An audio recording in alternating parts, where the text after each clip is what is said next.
Bonjour tout le monde, bienvenue. Je m'appelle le Dr. Laurie Tucker et je serai animatrice de notre séance d'information bien particulière sur l'OMCR. Je suis ravie de vous souhaiter la bienvenue à cette séance. C'est la première que nous avons de ce genre. Alors, nos séries de formations virtuelles de Cassie and Friends présente notre vision de transformer la vie des familles affectées par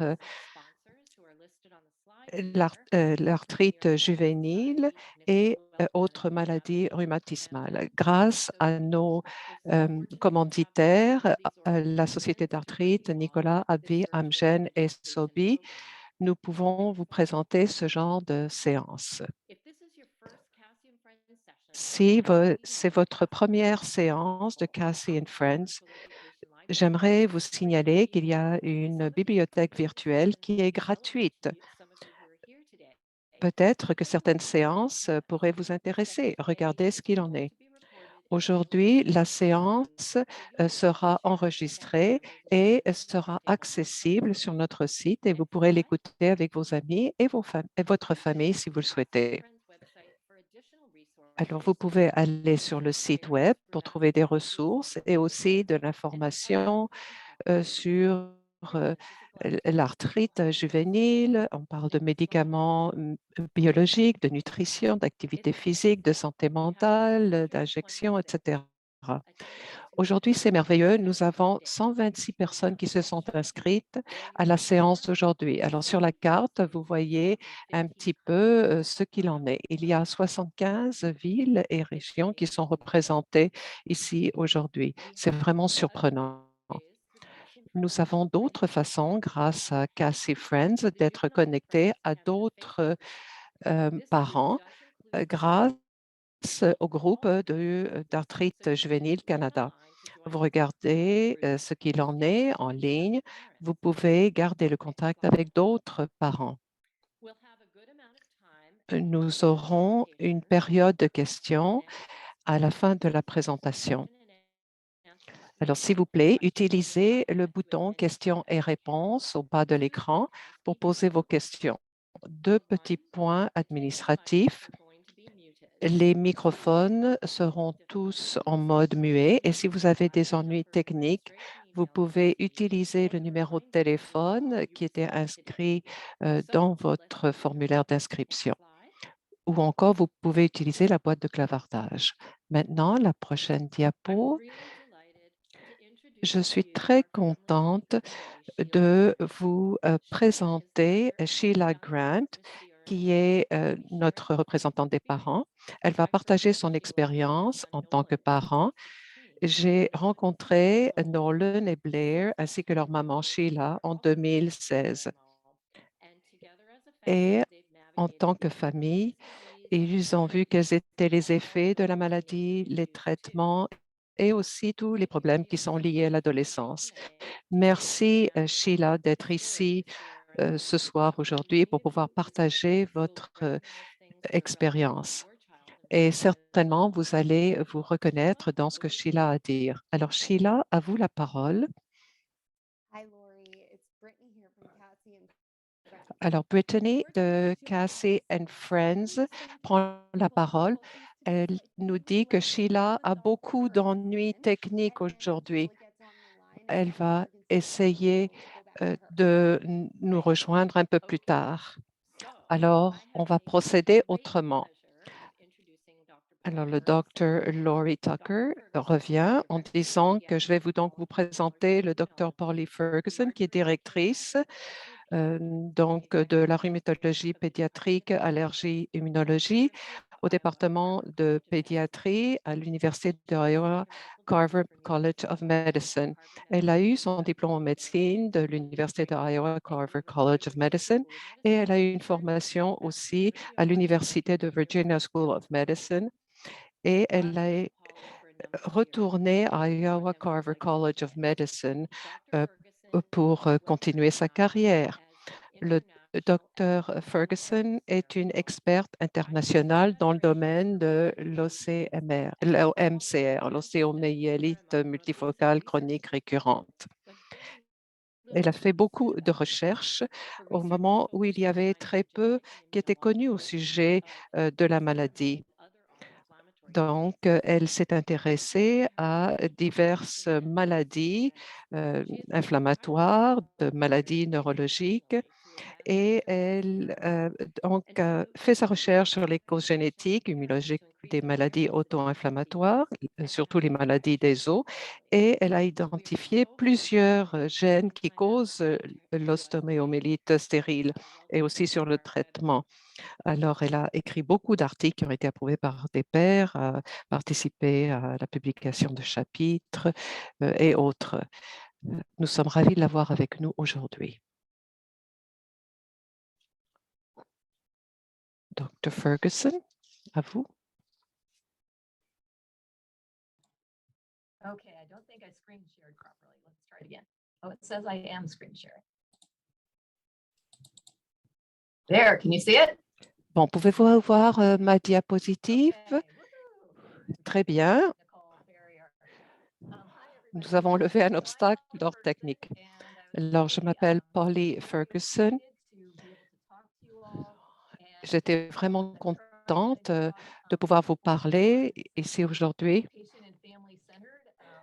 Évidemment, la conférence est centrée sur les parents et aussi sur les familles. Alors, je me suis dit, comment est-ce que je pourrais communiquer avec toutes les personnes qui sont ici avec nous ce soir? Et également, je voulais non seulement parler aux parents, aux enfants et aux familles, mais aussi à ceux qui en connaissent plus au sujet de l'OMCR. Alors, je vais utiliser le tableau blanc et je vais vous expliquer un peu ce qui se passe dans le cas des os. Alors, l'ostéomyélite multifocale chronique récurrente fait en sorte qu'il y a une inflammation des os. Qu'est-ce que fait l'os en général? Alors, l'os est toujours en train de se former et aussi de se détériorer. Alors, vous voyez ici Bob. Alors, je ne sais pas si vous reconnaissez ce petit personnage-là, mais Bob, c'est l'ostéoblaste. Alors, il construit les os et on a Pac-Man, l'ostéoclaste, qui est toujours en train de ronger les os. Alors, en général, les ostéoblastes sont contents et puis Bob et Pac-Man s'entendent bien et tout va bien. Mais quelquefois, l'ostéoclaste commence à s'énerver et nous avons donc un déséquilibre pour ce qui est des os parce que nous avons des cellules qui rongent et à ce moment-là, Bob n'arrive pas à tenir la cadence. Donc, il y a un problème qui est créé et qui touche les os. Pourquoi est-ce que cela se produit? C'est dû à l'activation immunitaire. Alors, le système immunitaire est conçu pour chasser l'envahisseur et les mauvais joueurs, les bactéries et tout le reste. Alors, vous pouvez peut-être penser à une troupe de soldats qui se bat contre l'envahisseur. Mais l'ennui dans le cas de l'OMCR, c'est qu'il n'y a pas d'envahisseur, il n'y a pas de danger, il n'y a pas d'infection, du moins au moment de la biopsie. Et pourtant, les cellules du système immunitaire sont activées et libèrent des protéines qui provoquent l'inflammation et qui stimulent encore plus le système immunitaire. Alors, ce sont comme des signaux qui déclenchent le danger ici. Et on crée l'inflammation à ce moment-là. Et que veut dire l'inflammation?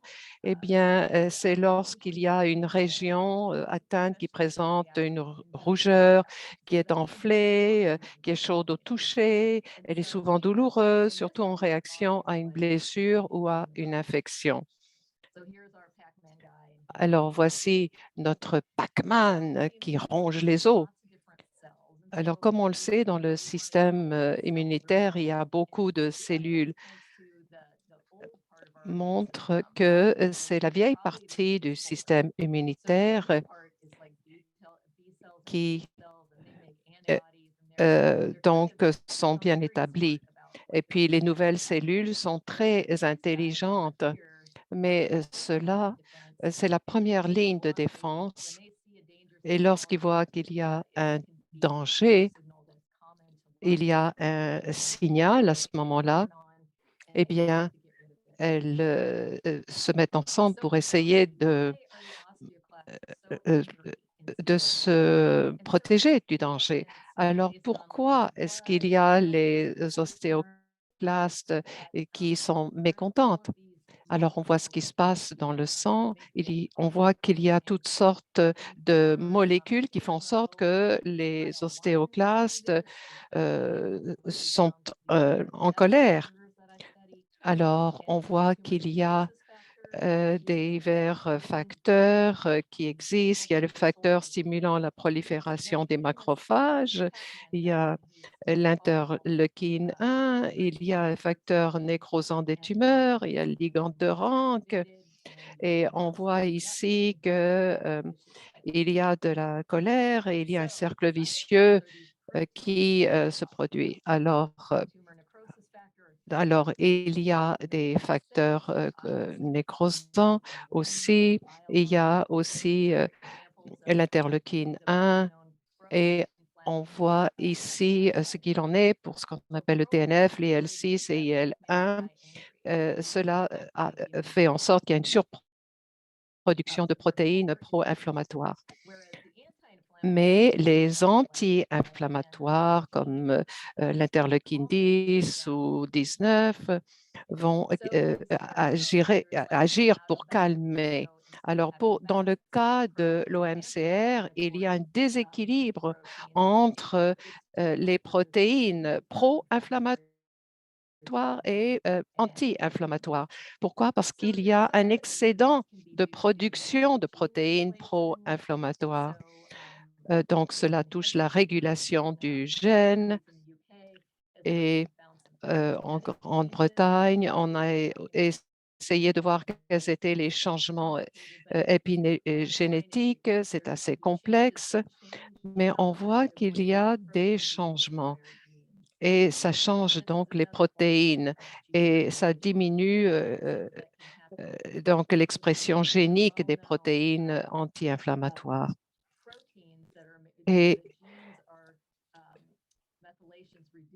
on sait que la méthylation est réduite dans le cas des gènes Picard et NLRP3 et il y a donc une plus grande expression génique, c'est-à-dire pro-inflammatoire. Alors, vous voyez un autre petit dessin. On a essayé de voir ce qu'il était pour les ostéoblastes qui protègent et on voit ici les ostéoclastes qui rongent les os. Et toutes ces protéines font en sorte qu'il y a une différenciation, il y a une survie aussi, il y a une activation qui se produit. Donc, cela agit sur le système inflammatoire, le système immunitaire, pardon. Et donc, il y a une inflammation. Et l'ostéoclaste, donc, est responsable de ce qui se passe. Je vais vous donner un exemple. Je vais d'abord vous parler du rôle de l'interleukine 1. Ça, c'est une connaissance de base. Alors, vous voyez ici le Pac-Man, il est en colère, il est très énervé et cela se produit lorsqu'il y a trop d'interleukine 1.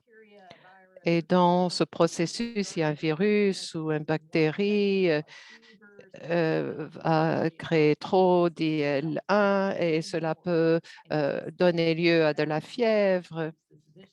Et puis, c'est un cercle vicieux à ce moment-là qui se met en marche. Et on voit ici une petite protéine, il y a un récepteur et on voit un récepteur. Donc, il y a un signal qui est envoyé pour qu'il y ait une activation. C'est comme si le pied était au plancher. On disait, allez, allez, allez, partez. Mais il y a un frein naturel. Et puis, l'IL1, le récepteur IL1 va permettre de bloquer. Donc, si on ne peut pas envoyer un signal grâce au récepteur, bon, voilà ce qui se passe. Donc, le frein est mis pour arrêter l'inflammation. Je vais aussi vous parler des gènes. Les gènes, donc, qu'il ne faut pas confondre en anglais avec les genes, parce qu'en anglais, on dit genes pour le genes qu'on porte et pour les gènes. Alors, c'est un petit peu comme l'alphabet. Alors, il y a ATG, ça veut dire partez, et TGA veut dire arrêtez. Il y a d'autres combinaisons de lettres qui servent de blocs de construction pour les protéines. Donc, il y a tout un alphabet qui existe et qui est relié aux gènes. Et voici ce qu'il en est. Nous avons des maladies génétiques. Il y a ce qui est génétique qui n'est pas une maladie. Par exemple, il y a l'ADN et ça, c'est autre chose. Nos gènes, il y en a beaucoup, il y en a à peu près 30 000, mais il y a aussi d'autres choses. Alors, on peut dire qu'il y a 3 milliards de paires de lettres qui forment notre génome. Et les êtres humains partagent à peu près 99%, au moins 99% des gènes. Alors, la plupart des gènes sont les mêmes pour tous, mais certains gènes sont différents. Alors, dans certains cas, cela fait en sorte qu'on a des yeux bleus, par exemple, ou encore cela peut faire en sorte qu'il y a trop d'inflammation. Donc, les gènes codent les protéines, y compris les protéines anti-inflammatoires et pro-inflammatoires. Alors, certains changements ont des conséquences négatives et vont créer des maladies génétiques. Alors, évidemment, la couleur des yeux est déterminée par la génétique. Et il y a d'autres gènes qui ont moins d'influence aussi, il faut dire. Mais que la couleur de vos yeux soit bleue ou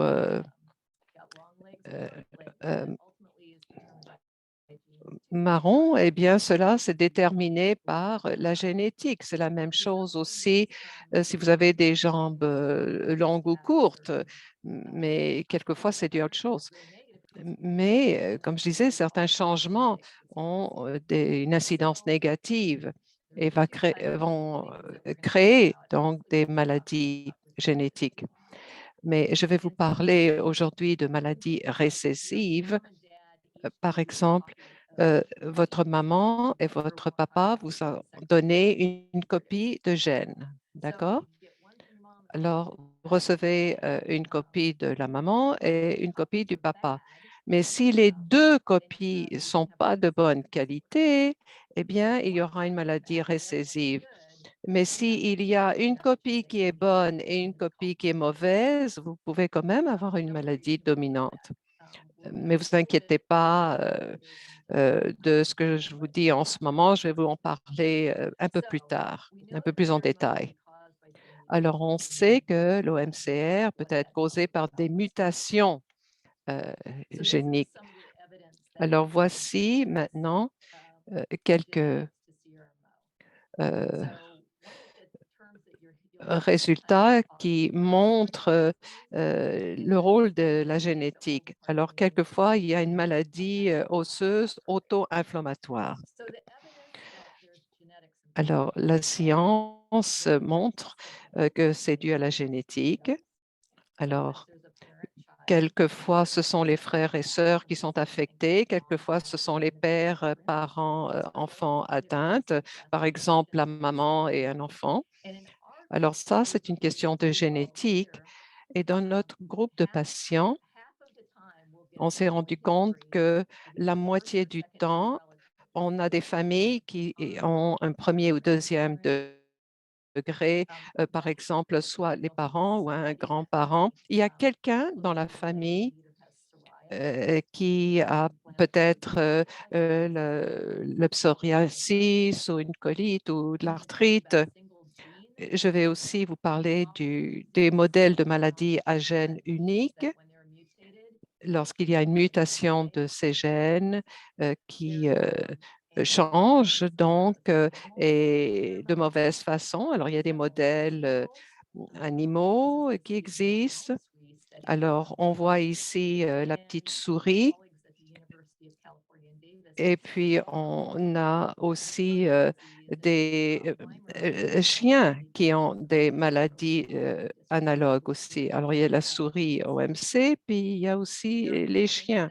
Il y a des êtres humains qui peuvent avoir un défaut de gène unique, qui peuvent causer, par exemple, déficience de l'antagoniste du récepteur donc de l'interleukine 1, ce qu'on appelle DIRA. Et il y a aussi le syndrome de Magide. Et il y a aussi des cas très rares d'OMCR typiques. Et on s'est rendu compte que les génétiques peuvent avoir un rôle à jouer. Mais bien souvent, on n'a pas l'explication génétique pour tous les cas d'OMCR. Donc, il y a encore beaucoup de travail à faire. Je vais vous dire un petit peu comment on a identifié les gènes qui sont liés à la maladie. Alors, voici ce qu'il en est pour la déficience de l'antagoniste du récepteur de l'interleukine 1. Alors, le Dr. Dancy, c'est un Canadien qui est reconnu dans son domaine aussi. Et c'était le premier patient qui était atteint de la maladie. Il y, a- il y avait beaucoup d'inflammation osseuse et il y a des problèmes, par exemple aux côtes, les vertèbres, et il y a une anomalie de la formation des os. Et on voit ici ce qu'il en est du petit bébé. Alors, ce sont des petites pustules qu'on voit ici. Alors, il peut y avoir beaucoup de pustules et ces pustules peuvent être grosses ou plus petites. Alors, je vois ici qu'il y a des symptômes qui ressemblent aussi à ce qu'on trouve dans l'arthrite juvénile. Et donc, il y a beaucoup d'inflammation. Et non- donc, nous avions aussi Dr. Bakmansky, Absanjevich et Masters qui ont travaillé là-dessus. Et on s'est rendu compte qu'on a identifié le gène. C'est que Dr. Dancy a donc fait l'étude sur le premier enfant et on s'est rendu compte que tous les bébés analysés avaient deux copies mauvaises de gènes. Donc, le code antagoniste du récepteur de l'interleukine code donc le code, l'antagoniste du récepteur de IL-1. Et n'oublions pas, c'est qu'on a d'un côté euh, le frein qui est mis et on appuie aussi sur la pédale d'accélération. Alors, les bébés qui euh, ont cette maladie-là, on voit qu'il y a une inflammation. Et la plupart de ces bébés, si on ne reconnaît pas la maladie, eh bien, ils vont finir par mourir. Donc,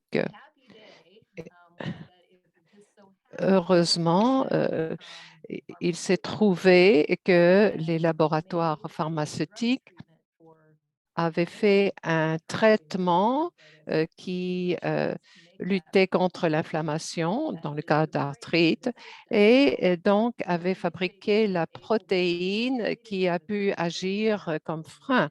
Donc, ces bébés-là ont été traités avec cette protéine de remplacement, ILIRA, et on voit ici avant le bébé qui pleure et après le bébé beaucoup plus content. On voit ici ce qui se passe. Il y a des lésions osseuses et quelques mois plus tard, on voit que c'est beaucoup mieux.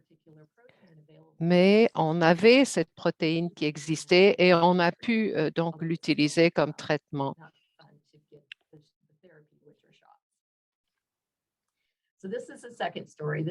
Alors, maintenant, le syndrome de Majid.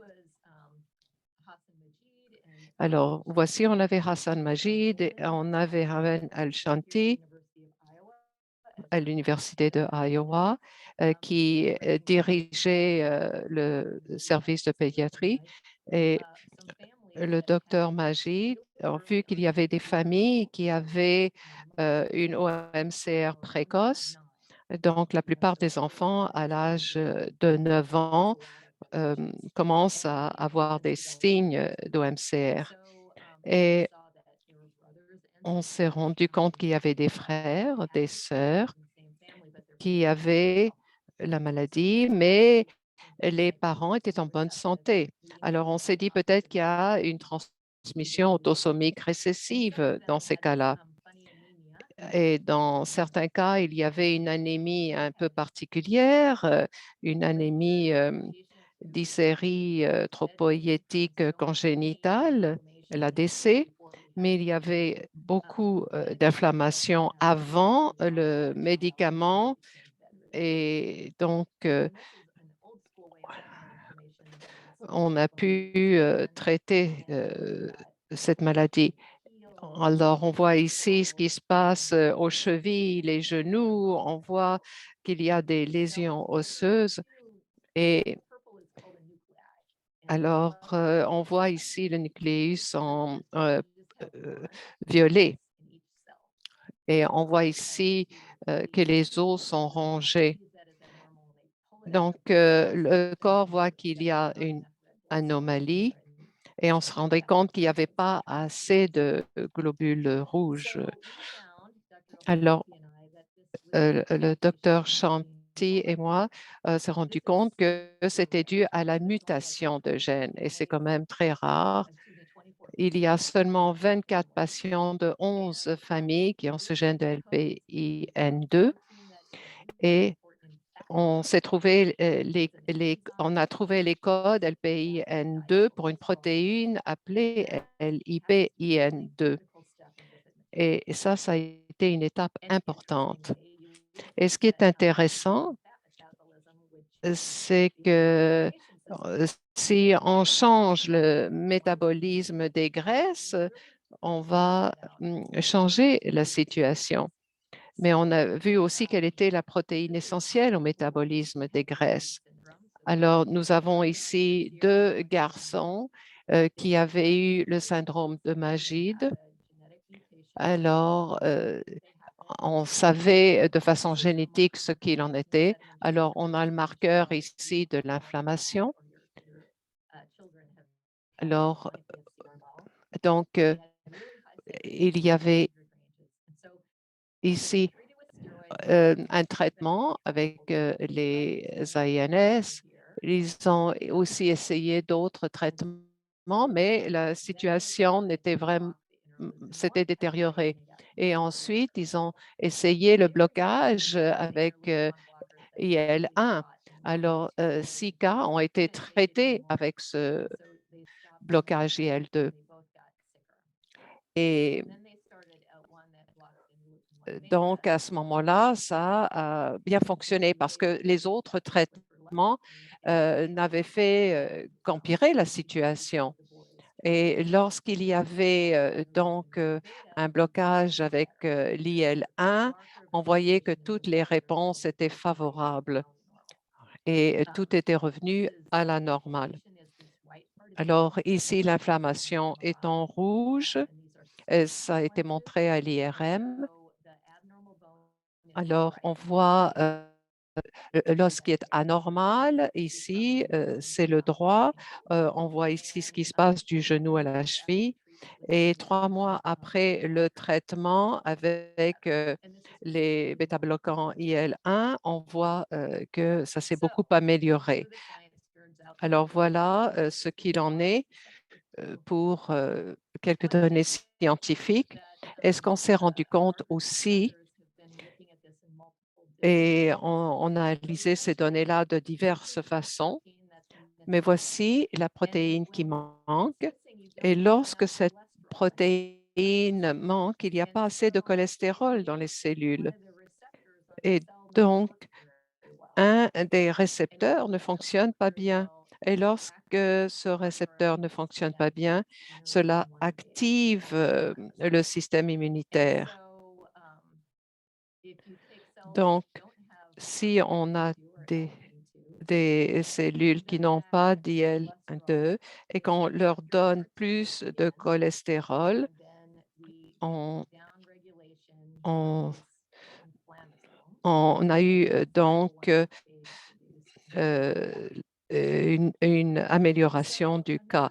Alors ça, c'était le syndrome d'Ong-Magide et une inflammasomopathie NLR P3. Et maintenant, on a fait du séquençage exome entier. On a essayé de voir ce qu'il en était des parents affectés ou encore des personnes qui avaient la maladie de Crohn. Alors, on a analysé des familles où il y avait plusieurs membres qui avaient été affectés. Alors, soit des frères et sœurs qui n'avaient pas de parents affectés, ou encore une personne qui avait l'OMCR et des membres de la famille proche qui avaient du psoriasis ou la maladie de Crohn. Alors, on voyait que la maladie est très précoce, qu'il y avait des mutations de novo et des familles consanguines. Euh, euh, et on a aussi identifié divers gènes. Alors, on a vu aussi que les variants rares ou nouveaux étaient en- euh, dans les cas sporadiques de MCR de la cohorte et on s'est rendu compte qu'il en était de FBLME, FGR, RAG1 et on voit ici les chercheurs qui ont participé à cette étude sur le séquençage exome entier. Et nous avons ici une équipe de recherche à l'Université de Toronto pour les enfants malades. Alors, voici une souris OMC et il y a deux maladies qui ont donc deux types de maladies. Alors, il y a aussi deux mauvaises copies ici pour avoir la maladie. Alors, on voit ici un os normal, mais avec inflammation, beaucoup d'inflammation dans le cas ici. Et voici ce qu'a l'air un os normal. Et voici de quoi ont l'air les os. Alors, on voit ici que les os sont rongés. Et puis, cela peut donc avoir un effet sur la peau. euh, et voici aussi avec les sourires lorsqu'il y a de l'ostéomyélite. Alors, on a en rouge des... euh, alors, la WT, c'est la souris non atteinte de type sauvage, on a dit. Alors, lorsqu'il y a 2 mutations, dans le cas de cette souris-là, elle devient très, très mécontente. Et tous les ostéoclastes, à ce moment-là, rongent l'os. Et donc, on voit ici qu'il n'y a plus d'os solide. Elles ont tout rongé. Tout a été rongé. Alors, on voit ici que les protéines dans les queues des souris avaient beaucoup d'interleukine 1. Alors, on a essayé de voir qu'est-ce qui était à l'intérieur de l'os. On s'est rendu compte qu'il y avait trop d'IL-1. Alors, qu'est-ce qu'on a fait? On s'est dit, si on bloque la capacité d'avoir un signal par le récepteur, à ce moment-là, on donne un médicament qui bloque le récepteur ou encore on peut se débarrasser du récepteur. Donc, on peut faire une souris sans récepteur IL-1. Donc, on a fabriqué une souris qui n'avait pas du tout de récepteur IL-1 et on ne peut pas envoyer un signal. Donc, l'os n'est pas atteint. Alors, on voit ici la souris qui est poussée par l'IL-1. Alors, on voit ce qui se passe en fonction du nombre de jours qui passent. Alors, on voit ici 100% des souris normales et le nombre de jours qu'elles vont vivre. Et la souris, donc l'OMC, vivent quelques jours. Elles ont beaucoup d'inflammation au bout de 6 jours. Et si vous avez une copie dans le récepteur, il manque, mais s'il n'y a pas de récepteur du tout, on revient à la situation de la souris normale. On n'a pas la maladie. Donc ici, on a une copie. Voici l'os normal, sans récepteur. Alors, on voit ici, c'est enflé, la patte est enflée. On voit aussi la queue qui est endommagée. On voit ici l'inflammation. Et puis, donc, le récepteur IL-1 est celui qui est lié à la maladie. Alors, voici ce qui a été intéressant aussi, c'est qu'on analysait certaines souris et un groupe a décidé de changer le régime de la souris. Et on s'est rendu compte qu'un régime riche en matières grasses était mieux pour la souris OMC. Mais il faut faire attention, évidemment, les souris ne sont pas des êtres humains. Alors, donc, euh, les souris qui ont un régime riche en matières grasses, vraiment se portent beaucoup mieux. C'est assez impressionnant. Alors, on voit que sans régime de ce genre, il y a beaucoup de destruction osseuse. Mais comme je l'ai déjà dit, faites attention parce que les souris ne sont pas des êtres humains. On ne sait pas au juste ce que cela peut faire pour les êtres humains. Donc, il faut faire très attention. Alors, pourquoi est-ce qu'on n'utilise pas les inhibiteurs de l'IL-1, n'est-ce pas? Et puis, ça fait 15-20 ans que j'analyse ça parce que l'IL-1 est quand même très important. Alors, les modèles de gènes uniques pour les humains et les souris sont très rares. On ne connaît pas aussi ce qu'il en est de la génétique de la plupart des cas d'OMCR. Donc, les modèles de gènes uniques sont quand même rares. et on ne connaît pas vraiment la génétique de la plupart des cas d'OMCR. Donc, on sait aussi que les génétiques sont complexes. Toutes ces sciences sont complexes. Et en fonction de l'utilisation en clinique au fil des ans, on a appris que les AINS, donc, ça peut aider. On sait que les anti-inflammatoires non stéroïdiens aident, mais les stéroïdes ont des effets anti-inflammatoires, mais il y a des effets secondaires qui sont très graves. Alors, qu'est-ce qu'on fait lorsque les AINS ne fonctionnent pas, ou encore si vous avez une lésion osseuse à haut risque? Alors, qu'est-ce qu'on fait en Europe et aussi aux États-Unis? C'est très différent de ce qu'on va faire lorsqu'on ne peut pas utiliser les AINS. Mais en général, on va soit choisir les inhibiteurs de TNF ou les bisphosphonates. Alors, les études scientifiques ne donnent pas d'indication nette. Mais pourquoi est-ce qu'on les a mis à l'essai?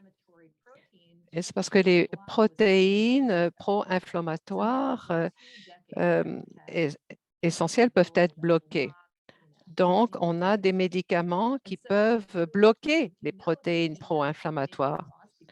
Alors, si on sait que les TNF, les facteurs nécrosants des tumeurs, provoquent la colère des ostéoclastes, ben, c'est sûr que si on prend des médicaments anti-TNF, anti-facteurs nécrosants des tumeurs, eh bien, cela euh, euh, fait en sorte que les os se portent mieux. Et on s'est rendu compte, lorsqu'on utilise ces bloquants, on, on bloque les TNF et qui ne vont pas passer dans le système immunitaire.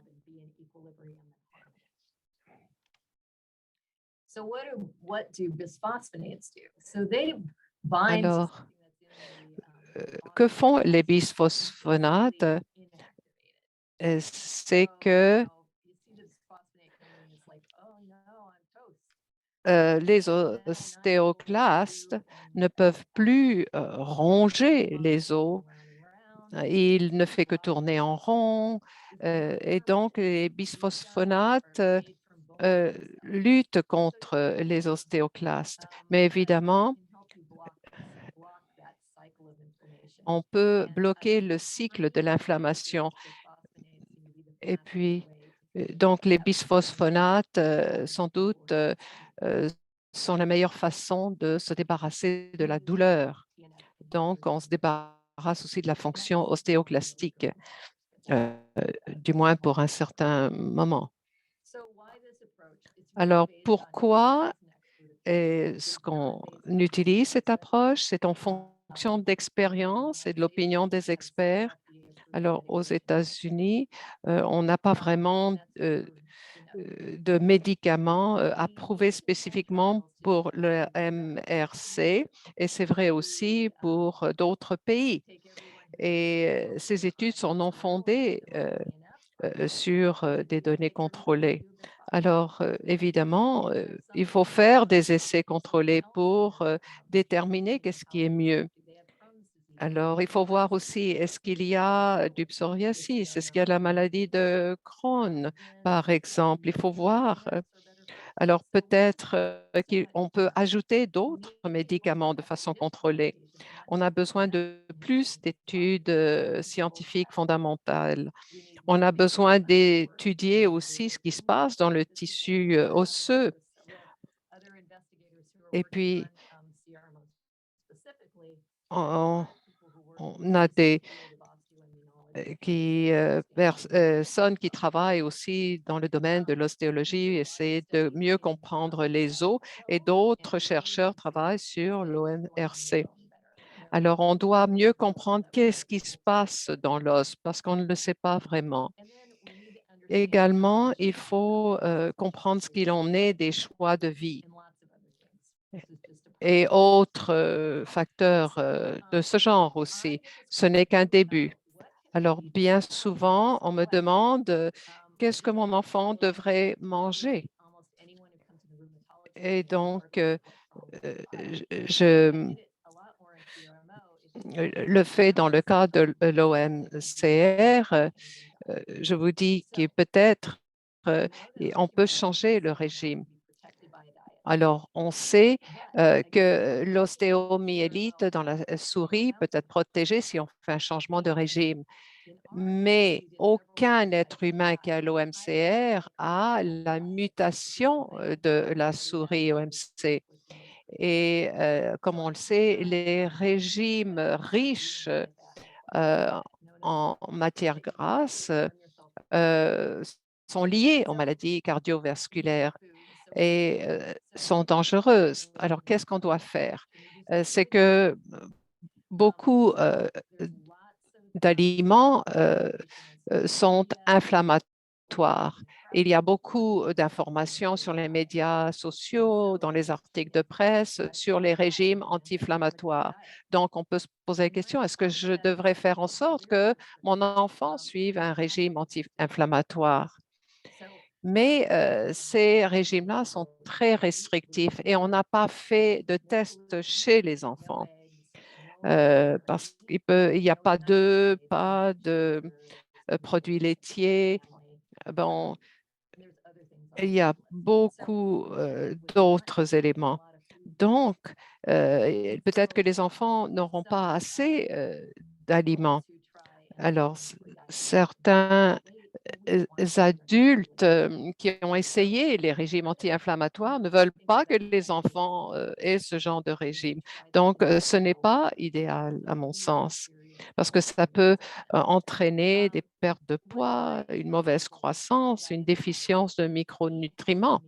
Alors, moi, ce que j'ai à vous dire, c'est le conseil que je vous donne, en fait, c'est de manger des repas, collations saines, réduisez le sucre ajouté, évitez à tout prix les aliments transformés, consommez beaucoup de fruits et de légumes, mangez de la viande maigre si vous mangez de la viande. Et aussi, du poisson, consommez du poisson parce que il faut aussi consommer des gras sains, l'huile d'olive, d'avocat, des céréales complets, des noix.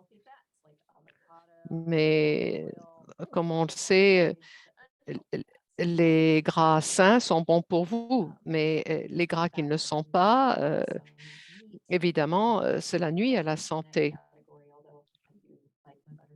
Bon, c'est une question d'équilibre. Vous pouvez manger un peu de beurre, un peu de viande. C'est une question vraiment d'équilibre.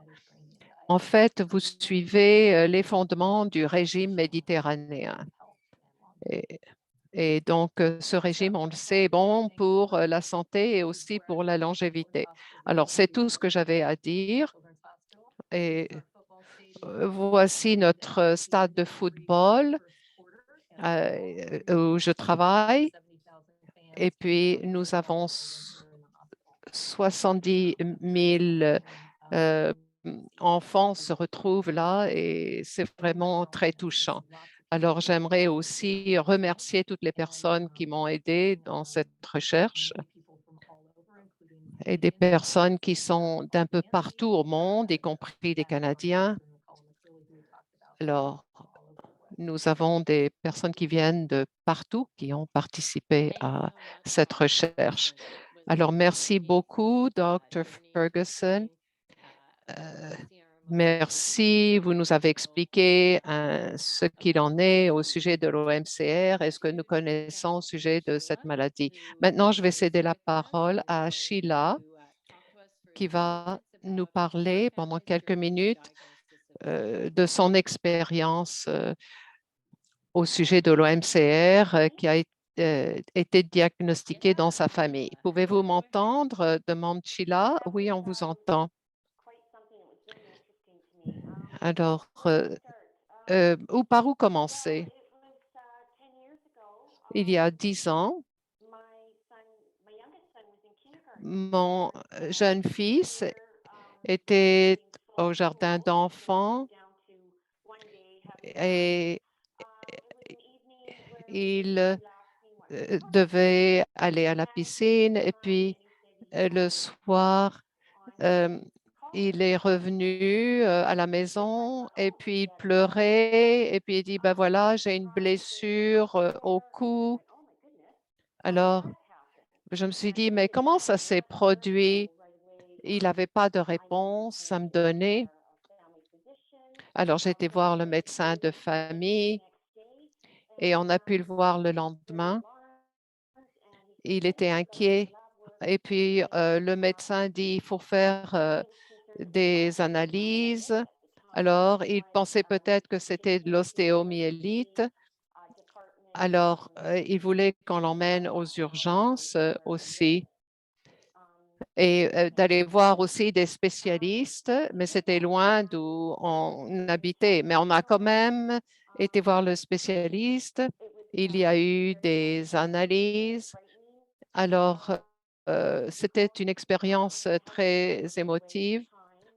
Mon mari travaillait au loin à l'époque et nous avons été à l'hôpital à Nanaimo et on n'avait pas de réponse à la suite des tests qui avaient été faits. Alors, le lendemain, on devait aller à Vancouver et puis on a été voir un chirurgien orthopédique qui était à l'hôpital. Donc, il fallait que j'emmène mon fils de Nanaimo à Vancouver. Et ensuite, on a parlé au docteur Laurie Tucker qui a analysé notre garçon. Il y a eu des radiographies, diverses analyses qui ont été faites. Ça a pris du temps.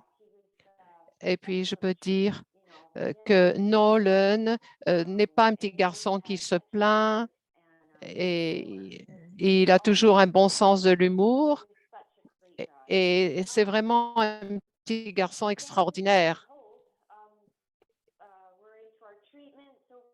Et ensuite, il y a un traitement et la première année de traitement, ça ne marchait pas très bien pour Nolan, mais il a eu des perfusions, ça a aidé aussi. Et également, il a eu un régime particulier, ça a aidé aussi.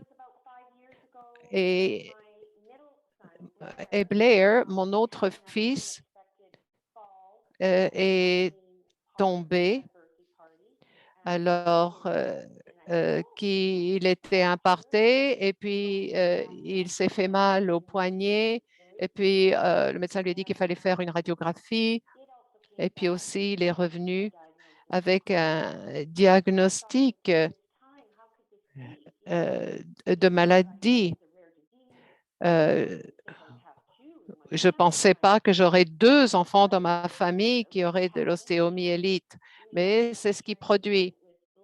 Alors, on a dû tout recommencer avec mon autre fils, Blair. Et puis, euh, cela dit, on fait très attention à la maison. On essaie de faire en sorte que les enfants se reposent. On a aussi changé le régime de la famille pour ce qui est du sucre, par exemple, parce qu'on s'est rendu compte que le sucre n'était vraiment pas bon. Mais évidemment, le monde n'est pas parfait. Alors, à l'occasion, on mange un peu de chocolat, mais on essaie quand même de faire en sorte que le régime est sain d'une façon générale et on mange beaucoup de légumes frais, de poissons frais. Et puis, évidemment, j'essaie d'éviter tous les aliments transformés. On essaie, c'est pas toujours facile, mais on essaie dans la mesure du possible. Alors, l'OMCR a beaucoup changé la vie des enfants et aussi des parents, surtout dans le cas de Nolan, mais on passe au travers. Et puis, on est quand même content parce que maintenant, tout va bien. Blair va bientôt terminer l'école secondaire. Il va avoir son diplôme. Alors, moi, je suis très content.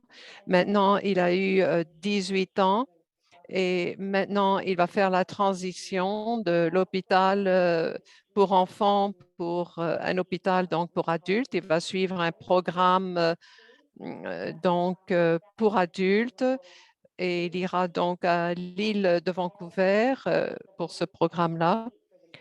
Également, j'encourage les enfants à se euh, prendre en main et de reconnaître les symptômes et de reconnaître aussi les éléments déclencheurs. Et j'aide les enfants au mieux de ma connaissance.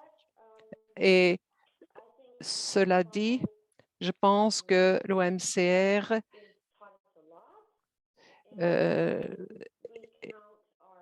est, est une maladie quand même qu'on est arrivé à contrôler et je peux simplement dire que nous nous trouvons quand même avoir beaucoup de chance et puis nous avons donc une attitude positive et les garçons font tout ce qu'ils veulent faire malgré la maladie. Alors, en gros, c'est ce que j'avais à dire et j'aimerais vous remercier. Merci.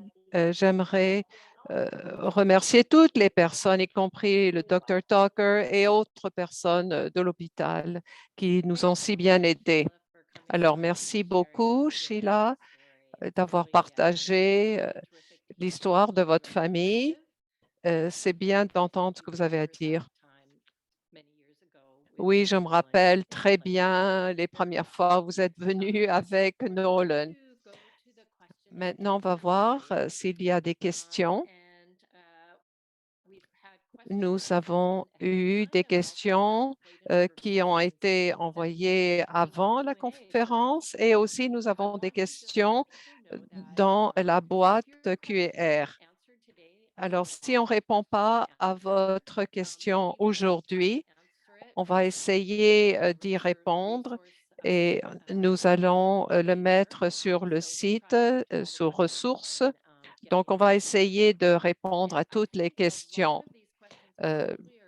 Et bon nombre de ces questions-là s'adressent au Dr. Ferguson, mais on va voir ce qu'il en est. Alors, une des premières questions qu'on a posées, pourquoi c'est si difficile d'arriver à diagnostiquer l'OMCR? Alors, écoutez, c'est difficile comme diagnostic et bien souvent on pense que c'est une infection parce que souvent l'ostéomyélite est perçue comme étant une maladie infectieuse. Et le plus grand problème, c'est qu'il n'y a pas vraiment de test. Il n'y a rien dans le sang, par exemple, qui nous indique que c'est l'OMCR. Et bien souvent, les tests sont normaux. Et bien souvent, le médecin dit, bon, bah, il n'y a rien qu'on peut détecter. Parce que si toutes les analyses de sang et autres sont normaux, on ne voit pas ce que ça peut être. Alors, c'est pour ça qu'il n'y a pas de diagnostic. Donc, il n'y a pas de test qui diagnostique l'OMCR. Mais, par exemple, si il y a certains symptômes, eh bien aussi, la radiographie peut revenir normal également. Alors, c'est encore plus difficile, c'est-à-dire les analyses sanguines, les radiographies, tout revient normal. Et puis, l'IRM a quand même beaucoup aidé dans le diagnostic de la maladie, mais on n'a pas accès partout à ce genre d'appareil. Alors, on essaie de faire en sorte qu'il y en ait plus. Donc, on veut aussi s'assurer que les compagnies d'assurance aux États-Unis couvrent ce genre de, de tests, par exemple. Alors, est-ce qu'il y a une façon de voir ce qu'il en est des cytokines? Mais bien souvent, les niveaux IL-1 ne sont pas vraiment détectables dans le sang. Et donc, ça, c'est difficile. C'est très difficile d'arriver à un diagnostic de l'OMCR, c'est sûr. Il y a aussi des questions qui touchent le traitement. Il y a pas mal de questions qui sont liées au fait de la durée du traitement. Est-ce qu'il est possible d'arrêter le traitement? Est-ce qu'il y a un risque de récidive si on arrête le traitement? De nouveau, nous n'avons pas beaucoup d'informations à ce sujet-là. D'une façon générale, on étudie le traitement avec le médicament, mais on ne voit pas dans les études quand il faut arrêter le traitement. Donc, nous avons des registres aussi, mais on voit des personnes qui s'occupent de l'OMCR utilisent les médicaments de la même façon. Pas nécessairement le même médicament, mais de faire des essais avec les mêmes types de médicaments.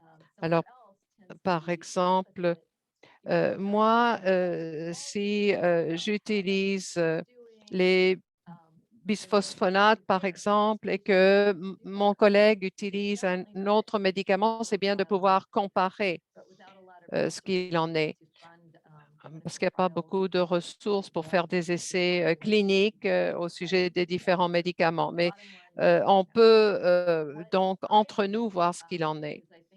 Mais ce que je fais, c'est que lorsqu'il y a une activation,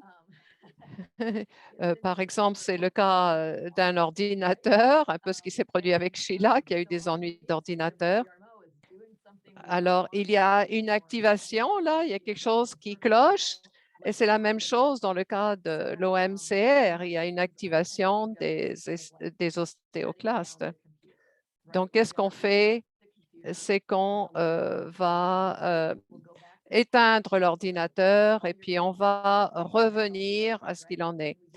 Par exemple, si tous les enfants ont des os qui sont en bonne santé, eh ben, on va voir ce qui se passe. Bon, par exemple, s'il y a de problèmes avec l'OMCR, peut-être qu'on peut essayer d'arrêter le traitement, mais pas plus de 2 ans, par exemple.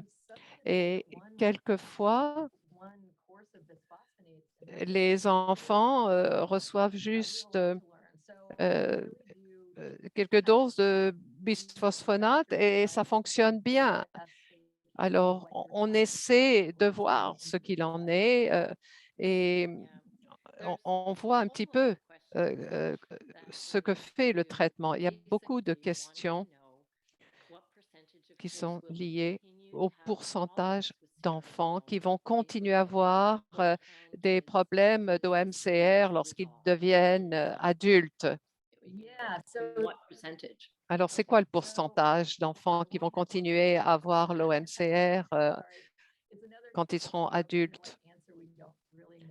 De nouveau, je ne connais pas la réponse. Il y a beaucoup d'études scientifiques qui ont été faites sur le suivi. Par exemple, au bout de 5-10 ans,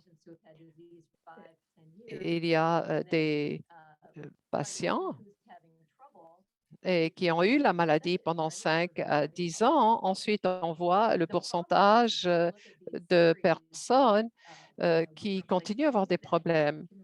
Mais on voit que ça va de 0% à 100%. Alors, ça, c'est un problème. Alors, qu'est-ce qu'on qui évalue-t-on au bout de 5 ans? Par exemple, si on a la maladie à 9 ans, hein? Alors, au bout de 10 ans, vous avez 19 ans. Et si tout va bien, eh bien, si vous allez, par exemple, au collège et que vous vous amusez, que tout va bien, eh bien, évidemment, votre risque est moins grand que la personne qui a toujours de la douleur au bout de 10 ans. Alors, ça peut changer, évidemment. Donc, dans certains cas, la maladie paraît plus grave aussi qu'elle ne l'est. Alors, il faut faire un suivi de près, mais on n'a pas vraiment de suivi longitudinal, par exemple. Bon, cela fait peur aux parents. Alors, on forme les personnes parce que moi, je ne veux pas m'occuper des adultes. Donc, je m'occupe des enfants. Alors, je ne sais pas juste ce qui se passe pour les adultes. Alors, par exemple, les adultes qui ont eu le MCR ont peut-être moins d'ennuis ou peut-être qu'ils ont des ennuis, mais qu'ils n'en parlent pas à leur médecin de famille. Je peux dire que la plupart de mes patients ne reviennent pas lorsqu'ils avancent en âge. Donc, je ne peux pas vraiment vous dire que la plupart des enfants vont se tirer d'affaire lorsqu'ils seront adultes. Mais dans certains cas, certains ne peuvent pas revenir me voir aussi. Donc, si vous pouvez vous inscrire dans un registre, faites-le parce que comme ça, on pourra répondre aux questions à l'avenir. J'aimerais faire un commentaire pour ce qui se passe en Colombie-Britannique parce que nous sommes le seul centre de rhumatologie pédiatrique dans la province. Et puis, on voit beaucoup d'enfants. Et puis, on ne sait pas très bien ce qu'il en est pour des adultes. Alors, qu'est-ce qu'on fait? C'est qu'on fait des conférences pour les rhumatologues qui s'occupent des adultes. Et puis, je peux dire que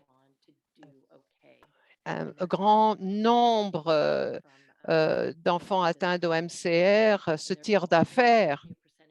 Mais évidemment, il y a un certain pourcentage d'enfants qui pourront continuer à avoir des traitements, mais dans notre pratique, je peux dire qu'il y a un grand pourcentage d'enfants OMCR qui, lorsqu'ils arrivent à 18-19 ans, se portent mieux et dans certains cas, ils doivent continuer le traitement. Alors, c'est sûr qu'on a besoin de plus d'études pour avoir une meilleure idée de ce qui se passe. J'aimerais ajouter un mot.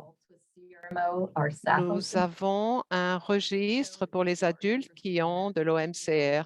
Alors, si vous êtes intéressé par ce registre, je pourrais vous donner l'information. Alors, il y a un médecin, Alex Hammer, qui s'occupe de cette question-là.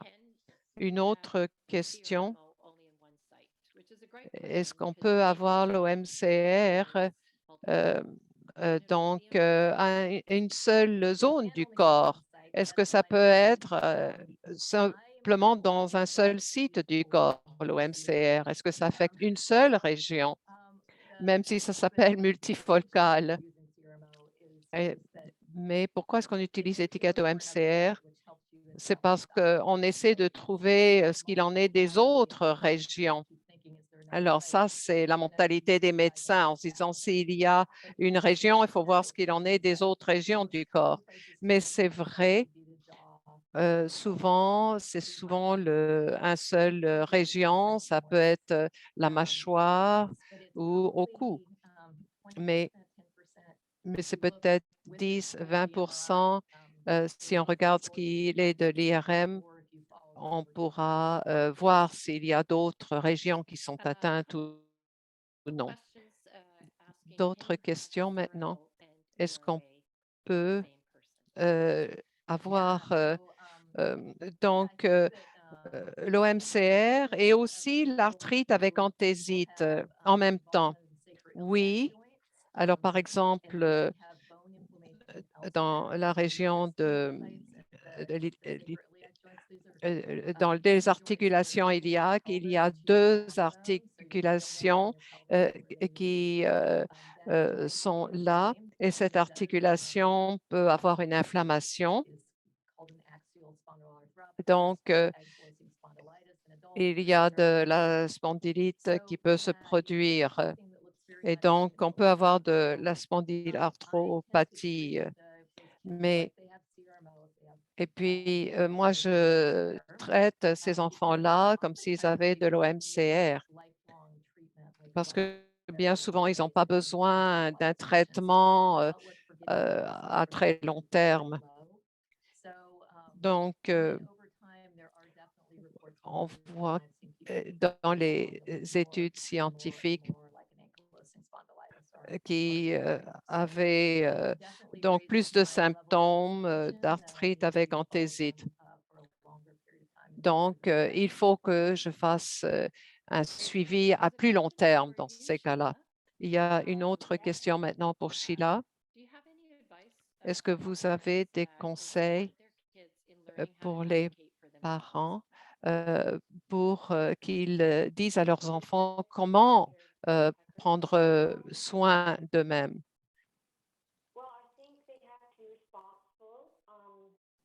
Alors, Sheila dit,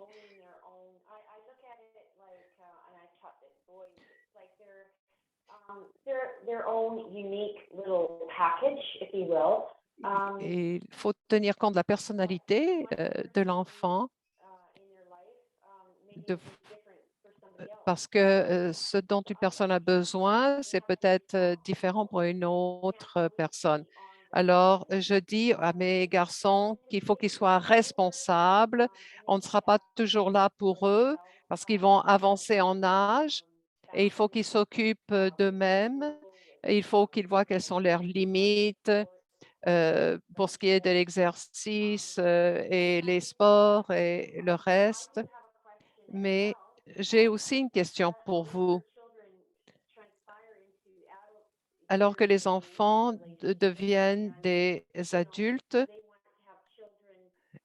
ils pensent avoir eux-mêmes des enfants.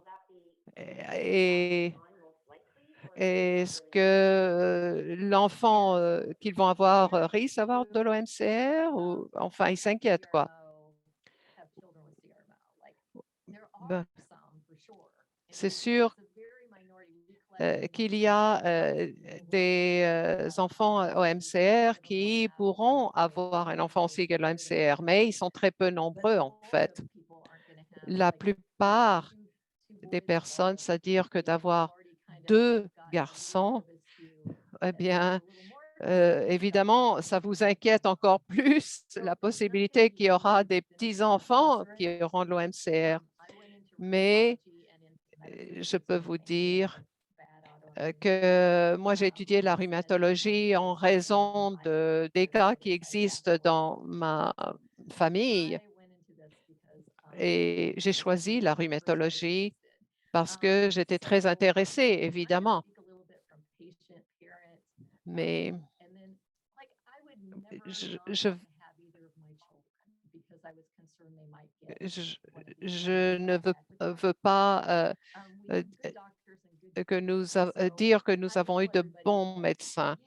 Et je dis oui, peut-être ça pourrait se produire et peut-être que la diététiste devrait connaître ce qu'il en est des antécédents de famille. Mais quand même, les cas sont rares. Et si ça se produit quand même, on peut mieux aider la prochaine génération. Et parce qu'on peut apprendre des cas qui existent déjà dans la famille, mais la probabilité n'est pas grande.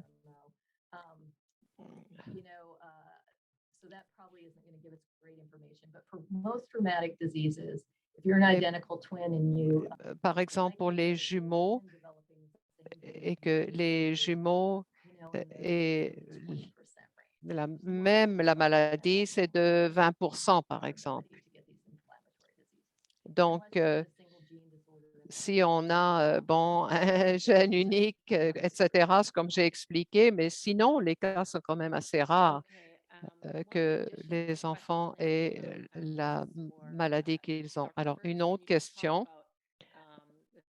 Dr. Ferguson, vous avez dit que pour le moment, il n'y a pas de mutation génétique qui identifie le MCR dans la plupart des patients. Mais un parent se posait la question, est-ce qu'on peut identifier si les autres membres de la famille sont à risque? Non, non, on ne sait pas. Il y a un plus grand risque d'avoir la maladie de Crohn, mais on ne sait pas au juste quel est le nombre de cas. Alors, je crois que c'est trop tôt pour le savoir pour ce qui est du côté génétique. Il y a tellement de questions qui entrent et j'aimerais vous remercier infiniment d'avoir répondu à certaines questions et j'aimerais vous assurer qu'on va répondre à vos questions. On va tout noter et puis entre nous et le comité médical de Cassie and Friends, on va essayer de répondre à la plupart de vos questions. Si vous posez des questions au sujet des soins particuliers de votre enfant, peut-être qu'on devra communiquer avec vous à ce moment-là. Mais j'aimerais vous remercier pour votre participation et pour avoir amorcé cette discussion au sujet de l'OMCR. Nous allons maintenant conclure. La séance a été vraiment extraordinaire. J'aimerais remercier Sheila et le Dr. Ferguson. Et